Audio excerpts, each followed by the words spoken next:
Hey guys, in this video we're going to take a look at how you can delete text messages on the Samsung Galaxy S22 series. First, tap on the home button to go back to the home screen, and on the home screen open up the text messaging app. Now in here, if you would like to delete the whole text conversation, you can touch and hold on this conversation here and then tap on the delete button. As I delete this conversation, if you are sure, tap on the delete button, otherwise tap on the cancel button. Now this will allow you to remove the whole conversation.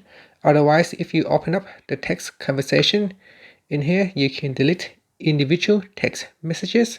So simply touch and hold.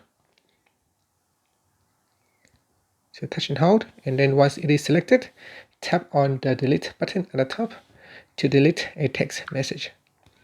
And that's it. So that is how you can delete text messages or conversations on the Samsung Galaxy S22 series.